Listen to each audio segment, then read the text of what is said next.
world's most dangerous rap band, and they call their #1 album Niggas for Life. Out of Compton, here's N.W.A, Niggas with Attitude. They're three of the biggest and baddest initials in the world of rap music. Straight out of Compton, N.W.A. MC Ren, DJ Yella, Dr. Dre, and to the man, the late great, often imitated, but never duplicated, EAZY motherfucking E. NWA had finally done it. They had the #1 record in the world in 1991. For many people, that would be a motivating factor to continue their legacy and keep dropping music. But for NWA, the same year Niggas for Life went #1 is the same year the group broke up for good. Rising to prominence with their 1988 album, Straight Outta Compton, and known for their unapologetic social commentary, NWA became a cultural phenomenon, taking gangster rap into the mainstream. Tracks like Straight Outta Compton and Fuck the Police ignited both widespread acclaim and intense controversy, cementing the group's reputation as the faces of gangster rap. However, success also brought internal tension within Ruthless Records. In 1989, Ice Cube, NWA's main lyricist, left the group following disputes over contracts and finances. Frustrated by what he perceived as an unfair distribution of earnings and shady management practices under Jerry Heller, Ice Cube left and began a successful and storied solo career, leaving a void in NWA's creative process going forward. I don't like the manager because he wasn't paying me my money. That's the bottom line. Bottom line, that's it.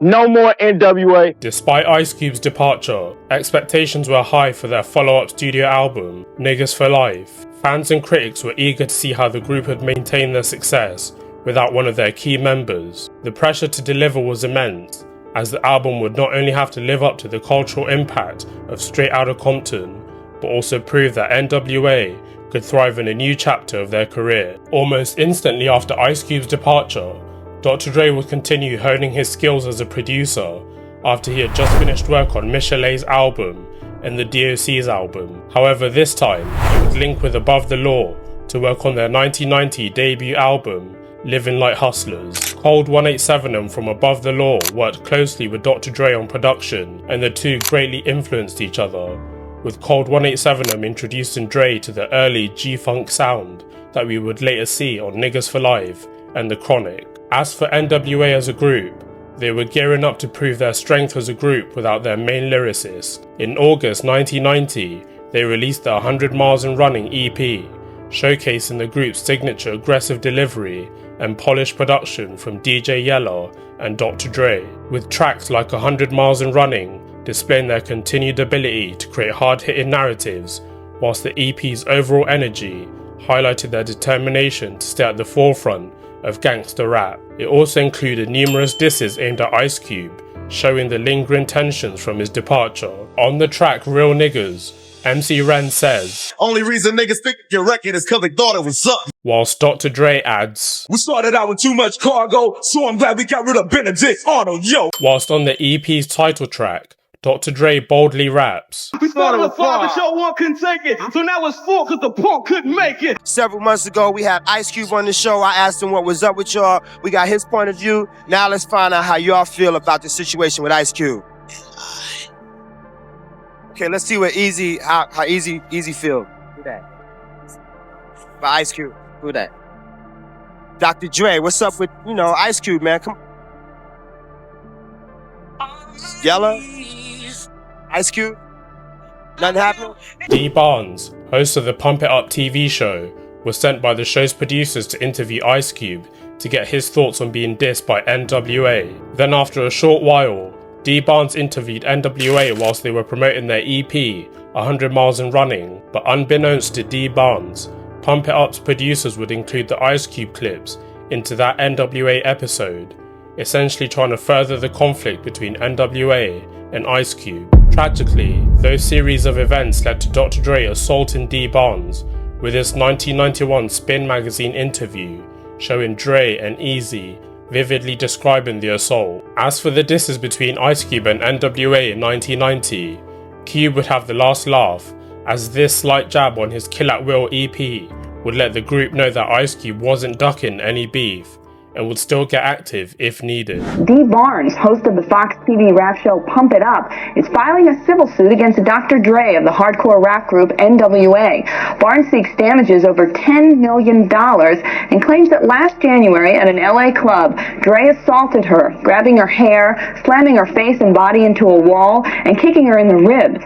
Barnes' attorneys say that Dre was apparently upset that one of Barnes' producers inserted her interview with ex-NWA member Ice Cube into a Pump It Up show last winter featuring N.W.A. The group and Ice Cube have become mortal enemies since he left N.W.A. 2 years ago. Dee Barnes' lawyers say they're obtaining a restraining order against Dre, who they claim has continued to threaten Barnes, and that their civil suit charges him with assault and battery, inflicting emotional distress, and defamation. N.W.A.'s 1991 album, Niggas for Life, marked a bold evolution in their sound and tone. Dr. Dre's production on the album was a standout feature, blending hard-hitting beats with the smooth, funk-influenced elements that would later define the G-Funk era. However, the production here was more aggressive and darker, reflecting the group's confrontational attitude to everyone who had talked down on them for the previous 2 years. MC Ren stepped up as the group's main lyricist, and he didn't disappoint, displaying his slick storytelling abilities on tracks such as The Days of Way Back. NWA's hardline attitude will soften just a touch for MTV.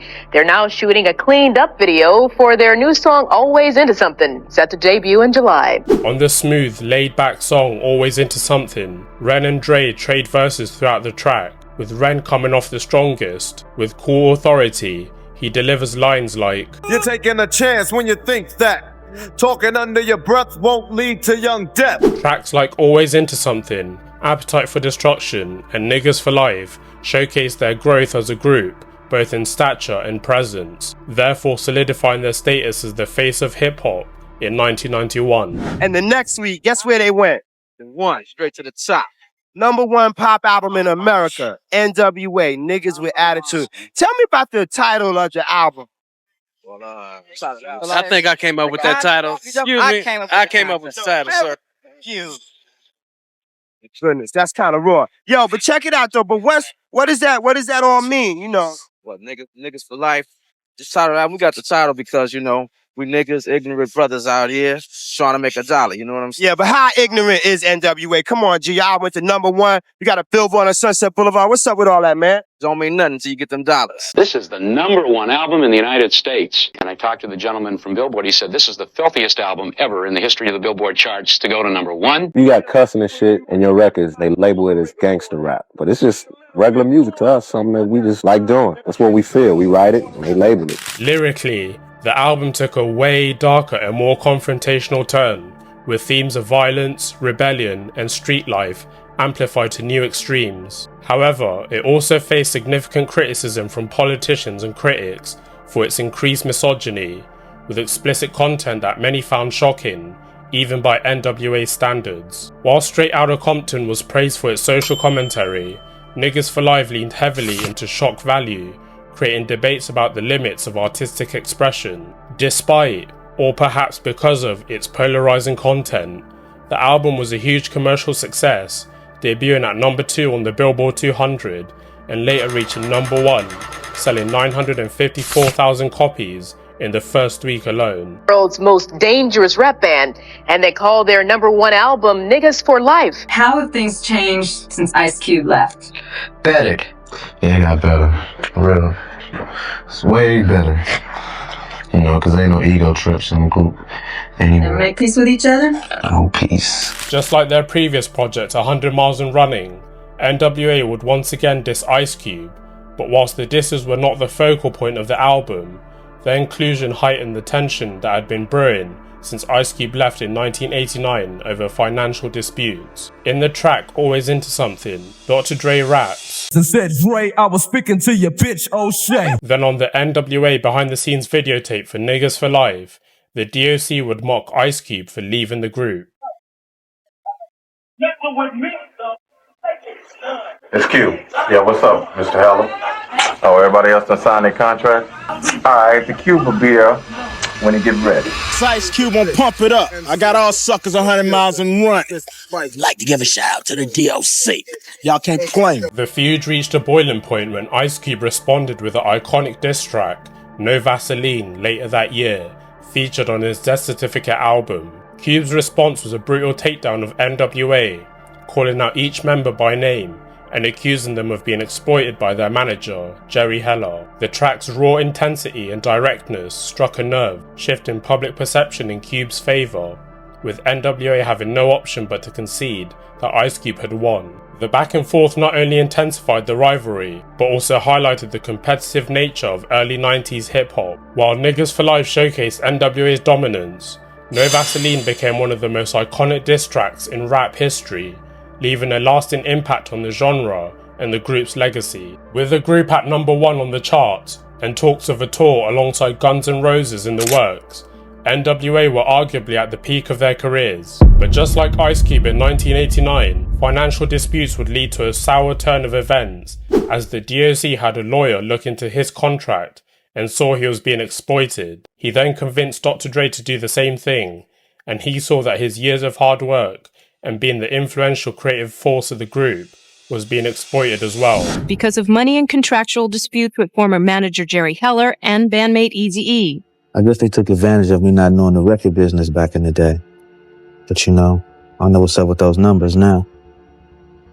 Can't be with. Being inadequately compensated, mixed in with wanting more creative freedom, Dr. Dre would unofficially leave NWA, although this interview in spring of 1992 states that he was still quote-unquote part of NWA. A lot of rumors going around about the group breaking up and everything. That's not happening. We're still a part of NWA. NWA is still together. I just had to move aside for a minute and do my own thing, make a little bit of Dre's money, you know what I'm saying? Ren is doing his own solo thing, and everybody's gonna get paid. We picked the wrong nigga to fuck with. 92 just wasn't my year. 93 will be though, you can believe that. So you're officially out of NWA? Yeah, NWA is no more as far as I'm concerned, you know, unless it's on death row. If you're not getting treated right in the place, you're not going to stay there. That's all that was. I guess they didn't respect my talent, you know, so now they're suffering the consequences. EAZY E, you're dropping like a brick, boy. See ya.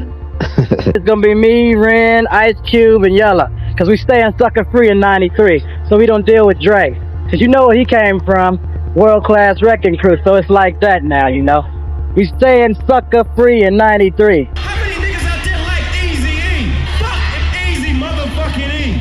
We don't love that nigga. You can eat these motherfucking nuts. Really now, this death row. He used to be in a world-class wrecking crew. They used to wear lipstick, lace, mascara, biker shorts, and everything. See, a lot of people don't remember all that when he did the Cabbage Patch and the Fly and Dr. Dre. And he didn't start hollering Compton until he got with me. Yeah, we could do an NWA reunion album if it's on death row. On death row. Without EAZY. Without It's gonna EAZY. be called NWE.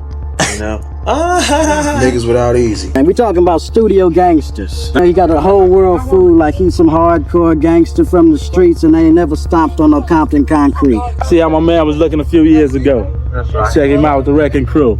Lipstick and lace. Though there was no formal announcement of a breakup, Dr. Dre's departure from NWA in 1991 effectively marked the end of the group. With Dre gone, the remaining members, EAZY E, MC Ren and DJ Yella, were unable to keep the momentum that had made them rap icons. Teaming up with the D.O.C and Suge Knight, Dre co-founded Death Row Records, a move that would redefine West Coast hip-hop, ushering in the G-Funk era with 1992's Chronic album. As the founder of Ruthless Records, EAZY E focused on his solo career and the label's roster. Albums like Home for the Sick and its On 187 Killer kept him in the spotlight, though his feud with Dre dominated much of his later career. EAZY passed away in 1995 due to complications from AIDS, leaving a lasting legacy as a pioneer of gangster rap. MC Ren released Kiss My Black Ass in 1992, a platinum certified EP, followed by full-length albums like Shock of the Hour. While his output was consistent, it didn't achieve the widespread acclaim of Dre or Cube's work. DJ Yella stayed with EAZY for a few years before he transitioned into film production after releasing his 1996 solo album, One More Nigga to Go. Niggas for Life is arguably the breakthrough moment in the commercialization of West Coast gangster rap, and its powerful impact on the pop charts is strong evidence of that. Even though Niggas for Life marked NWA's final act as a group, It cemented their place in hip-hop history. Their willingness to challenge societal norms and push artistic boundaries left a lasting legacy on the genre, inspiring future artists to embrace being authentic and fearless in their music. Comment below on your favourite track on Niggas for Life, and what do you think hip-hop would look like if NWA never broke up after 1991?